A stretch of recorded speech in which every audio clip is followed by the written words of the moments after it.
Hey guys, thanks for tuning in. Today I'm going to be going over two really productive summer patterns which are relatively easy to tie. The first one is this little bead-headed green weenie. Where's the camera at? These match the little inchworms, little chartreuse inchworms that'll fall off of trees. Okay. The other one, again, very effective summer pattern for trout. And is a staple of their diet this time of year, midsummer, July, August, is a black ant. Okay, you see that? There we go. I fish these Euro style. They're kind of classified as junk flies, but they are very, very effective. So the first one I'm going to start off with is this little beaded green weenie. So I have a 45-degree jig hook with a small tungsten bead, and this is going to be dependent, the bead size dependent on, your fishing conditions, the depth of the water, stuff like that. So I'm going to start out with a piece of 010 lead-free wire, and I'm going to take a few wraps and put that behind the bead to secure the bead. So I prefer on this size 7 wraps. 1, 2, 3, 4, 5, 6, 7. Helicopter to break it off. Okay. I'm just going to position my bead where I want it.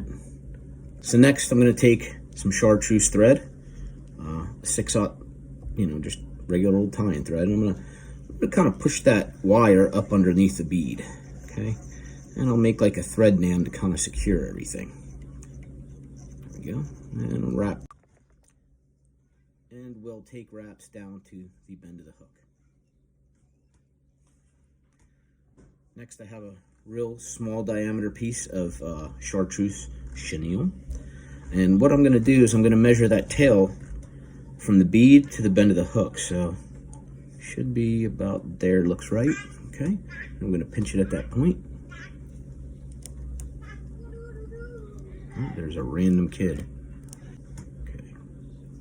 And we'll just tie that in with 2 wraps, one over the other at the bend of the hook. So we want that chenille to kind of push through. So there we go. 2 wraps, one on top of the other. I'm going to pull this material back. I'm just going to work my thread back up to the base of that bead. Okay. Once I have it there, I'm going to bring my material forward. Take 1, 2, 3 wraps, all on top of each other again. Get rid of this excess material. Okay. And we'll take a 5-turn whip finish.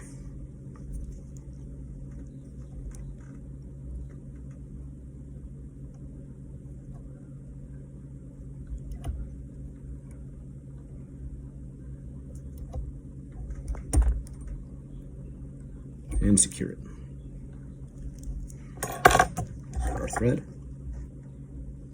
And the last step, because this chenille will fray if you leave it, square like it is, I'm just going to take a lighter, real quick, little singe on the back.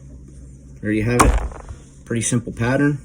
It takes you all of about 2 minutes to tie. You can knock out a dozen of them in a half hour and be on the stream, and they are very, very effective. If you watch that Spring Creek short, this is the fly that I caught all of them on that afternoon. So give it a try, and I hope you enjoyed it. Okay guys, our next pattern is just a simple black ant, the trout staple this time of year, and good effective pattern in the summertime. So I'm going to start off with our hook. It's a size 14 TM code TMC 100, one of my favorite hooks, and I think I already have some out here, but we're going to be using same thing, lead wire, 010. So what I'm going to do is I want to make 2 little balls of lead, one on the front, one on the back, to represent the body of our ant. So I'm going to take about 6 to 7 turns in the front. 1, 2, 3, 4, 5, 6, 7. Helicopter that off. Pinch. Helicopter that side off. Oops, didn't quite work. All right. So there we have our first little wraps of lead. We'll come to the bend of the hook, start at the bend, wrap forward, 6 or 7 wraps, and we'll helicopter those off. Now I'm going to position the lead where I want it. Okay, move that end. Not quite. Let's just snip it.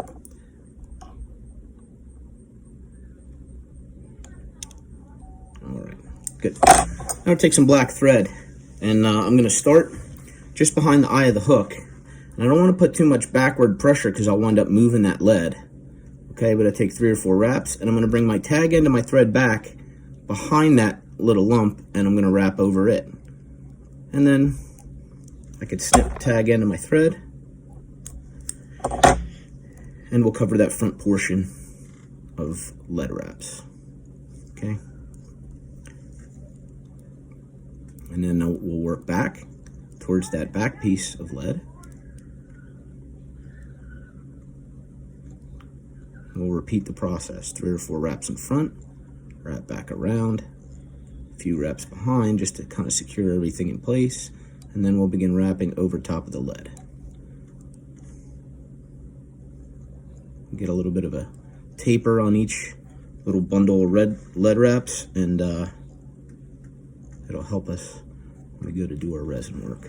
So bring it back to the center of the hook, and I'm going to whip finish right here. Just a 3-turn whip finish. Okay. Now I can get rid of my thread. Okay, next step is our resin work. So what I have here is some Loon black UV resin, and I'm going to start. I do have a Dyna King rotary vise, and it does help, but you know, you can do this resin work without one. It's just really nice to have the rotary option. So I'm going to go ahead and apply a pretty generous little bulb right on top of that lead wrap, and I'm going to rotate the vise. Now's a good time to have your UV torch handy, and I'm going to just rotate the vise until I get a pretty even distribution of the resin, and then we'll cure it.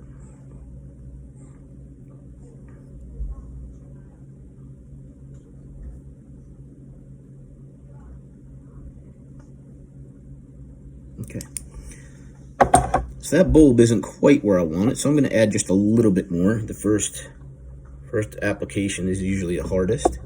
Okay, same thing. I'm going to rotate the vise until I got that shape basically the way I want it. Doesn't have to be perfect, but we want to try and make it nice.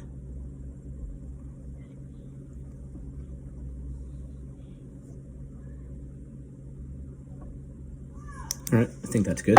Now we'll repeat the process with that little front wrap.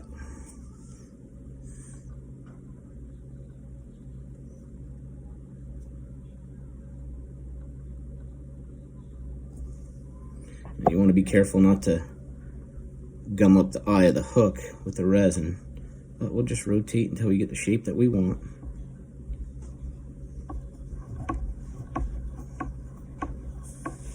Go. It's looking pretty good. You want to continue to rotate your vise if you have the rotary option while you cure the resin, and kind of hit it from every angle. I've had it where, you know, the last one I tied, I went to tying a little bit of hackle, and that front bulb kind of moved on me. I had to do a little bit of resecuring with a little drop of resin. But okay, so there we go. Now we have the body of our ant.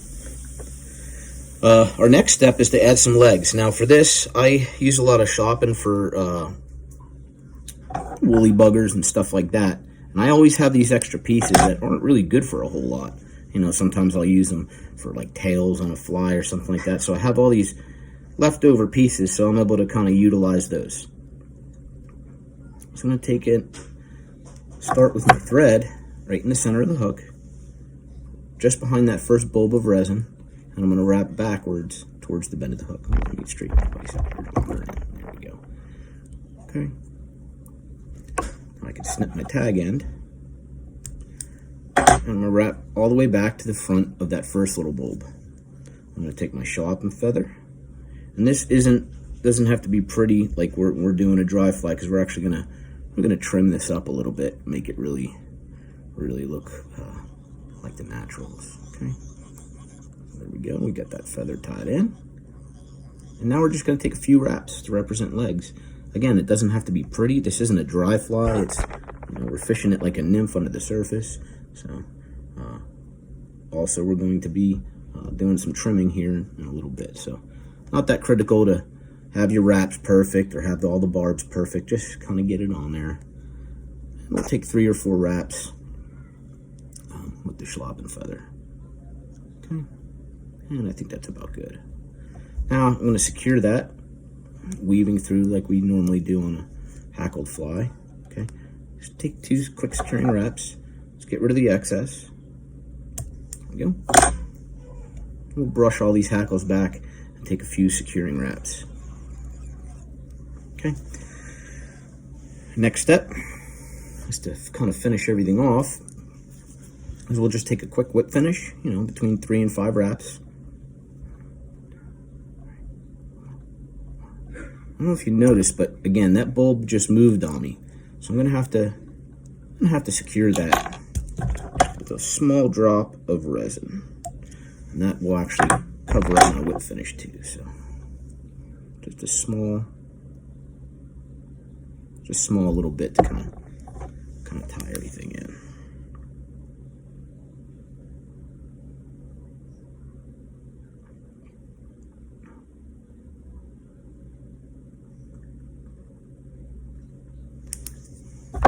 All right.